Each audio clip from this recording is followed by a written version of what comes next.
Reading Just As I Am, a 399-page statement on the life and career, the 7-decade-long career of someone like Cicely Tyson was an experience like no other.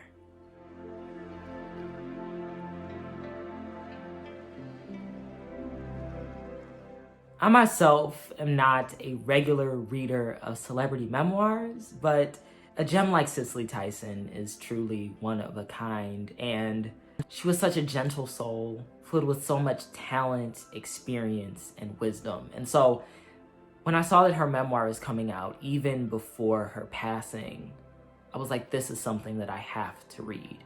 And so I picked up Just As I Am by Cicely Tyson.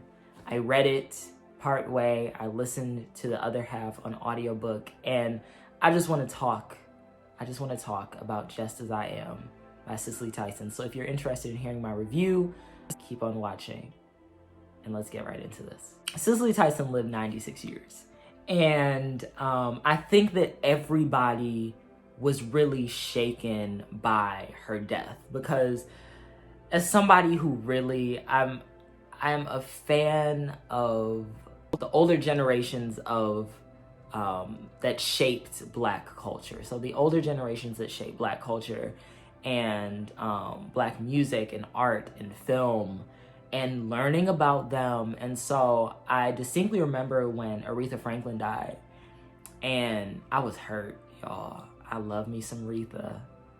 And when she passed away and her funeral service was on, and you just saw all of the legends that have gone on and weren't able to be there, but then the ones that were able to show up and pay tribute to Aretha, Cicely Tyson being one of them, when she walked in with that huge black hat and just made her way down, and you could see that she was weeping and having a really difficult time with Aretha's death. It was just like, y'all, there aren't that many. There aren't that many of these legends left. And so we really have to give them all of their flowers while they are alive. So the night that I heard that Cicely Tyson died, I was crushed. I really was crushed. And it wasn't even because I'm really huge on like celebrity worship and find myself like oddly attached to a lot of celebrities, but just seeing so many older people that have experienced so much life and have so much wisdom and have really carried so many of us along and been present in the lives and the media around us as we've all grown up. It's just it hits really hard. And so I had to order, I literally immediately placed an order for Cicely Tyson's memoir that night, because I knew instantly that people were going to be going crazy over her memoir and purchasing it up. And I distinctly remember when I went to go pick up my copy, literally there were people calling all around like the city just to find a copy of Just As I Am. I talked about this in my Black History Month book haul, and just how beautiful this book is. Y'all, I couldn't wait to open it up. I couldn't wait to sit there and read it. And so I was like, during Black History Month, I'm going to read this book. And so Black History Month came, and it was a good chunk of the way through before I actually started the book. Now, my mom called me, and she was like, I got my copy of Cicely Tyson's book. I started reading it. Have you started reading it? I said, no, I'm gonna start it really soon. She was like, it's so good. And I'm like, okay, now I know. I gotta pick this up and actually read it. And so I started reading it, and y'all, it instantly sucked me in. Like, Viola Davis does the intro to the book. Let me make sure I'm getting all of this correct. No, so Viola Davis does the foreword for this book, and her foreword is called A Mighty Seed. And y'all, I started crying as soon as I started reading the foreword.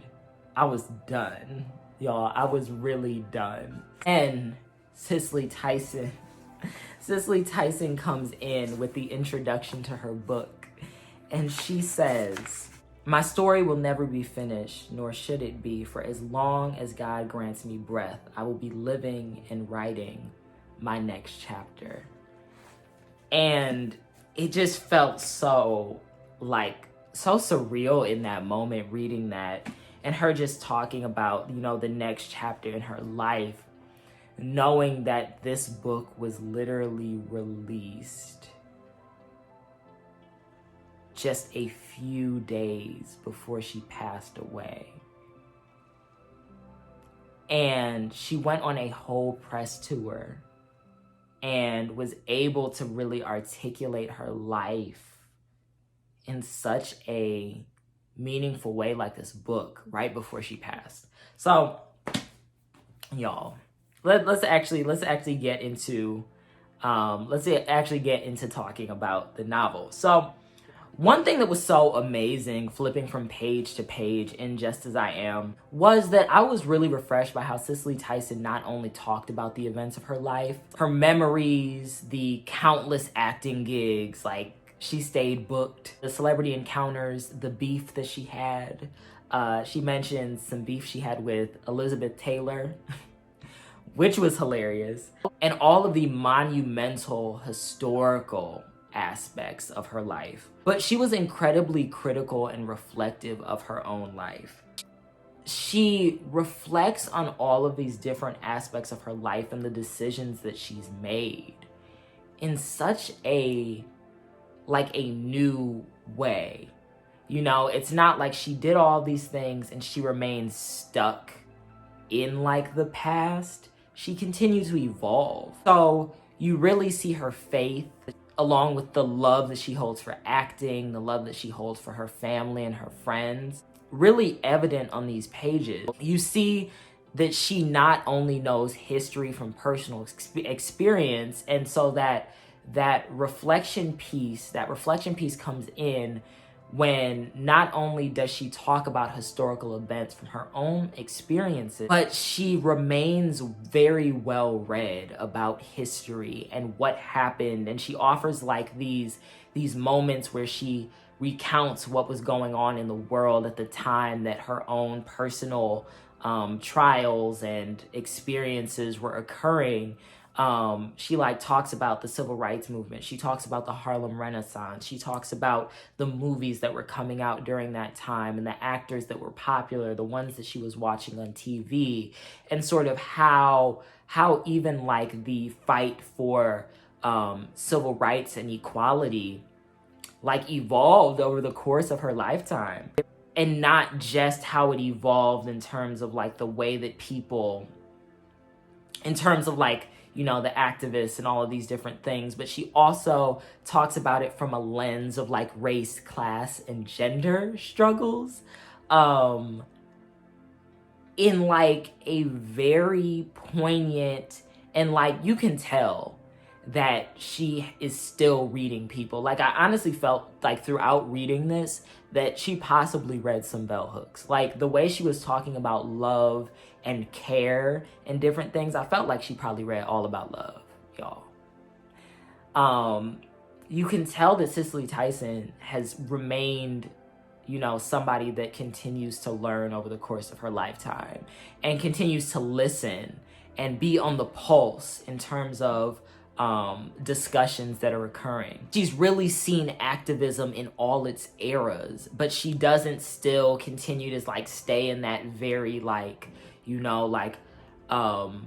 I went through the civil rights movement, you young people don't know. She starts talking about Black Lives Matter, and she starts talking about police brutality, and it's just on it. It's on it.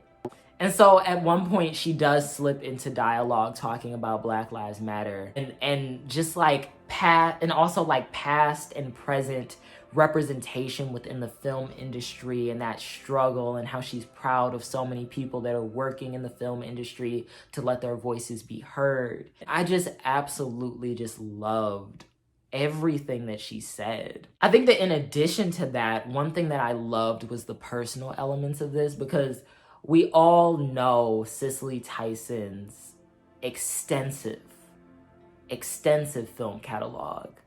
But even she doesn't. The thing is, Cicely Tyson doesn't even remember some of the movies and some of the plays that she's been in. And she references them like, I think I was in this at the time, or I had to look up this play and somebody told me I was in this play. I don't even remember what it was about. But so you get like the knowledge of, her extensive catalog and all of the things she's done. But the personal elements really, really hit. She talks about growing up, her whole childhood, and her father's infidelity, and how that sort of shaped her own relationships, and what she was seeking in life. And she talks about her pregnancy and her daughter and the relationships that she had with men, and reflects on those in very meaningful ways. She talks about, how she got into the film industry. After never really thinking that acting was her calling, she really enjoyed music. She played the piano for a long time. She modeled, her modeling career. So you learn all of these things about her and her life and her career. And then you learn these personal elements and what she was going through during the times that these different films were being shot. And I think the biggest thing you get is that insight into her and Miles Davis's marriage, their relationship even prior to being married, how deep that relationship went, and her struggles dealing with a man that not only was addicted to drugs, but also repeatedly could not stay faithful. Like, the man was running around town with all types of women. You see how, because Miles Davis did thank Cicely Tyson for saving his life, and so you really see that whole all of the things that she went through with him to try to save him, and even to her own detriment, and the regrets that she has about some of the things that went on in their relationship, and her just reflecting decades later on that relationship with Miles Davis. And so it was just, that was powerful. It was very intense, but it kept you hooked.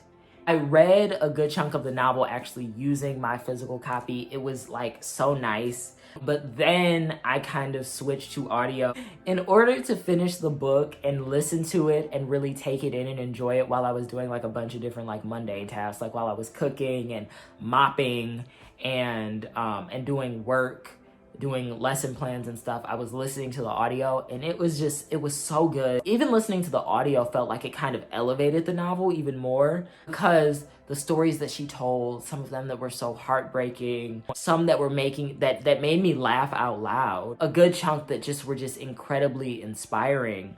Honestly felt like they should have been passed by word of mouth. She tells these stories about just Black Hollywood and all of the people and the places the bars they would go to after shows, and all of the different actors and actresses that were around during that time, the ones that she met in passing, the ones that she hung out with. And it was just really great to see. And so I will say that I only wish that Cicely Tyson were here to continue sharing these stories with us, and to answer more questions, and to enjoy watching the success of this phenomenal memoir and her monumental legacy finally being put on paper. But I will say that it does bring me joy to know that Cicely Tyson continued to live those last few years of her life, present, in her right mind, and able to receive all of her flowers, and continue to be on screen for all of us to see, and ultimately being able to publish her life story in her own words, just as she was. So I hope you enjoyed this review of Just As I Am by Cicely Tyson, and I encourage everybody to go pick up this memoir and, read about her life because it was phenomenal. I will see you all in the next one. Let me know if you picked up this book in the comment section below. And let me know if you plan on picking it up. What is your favorite Cicely Tyson film? What is your favorite Cicely Tyson moment in film, on TV, any of that? And let me know all of that in the comment section below. Make sure you press that thumbs up button. Make sure you press that subscribe button if you haven't already. And I will see all of you in the next one. And always remember that you are loved.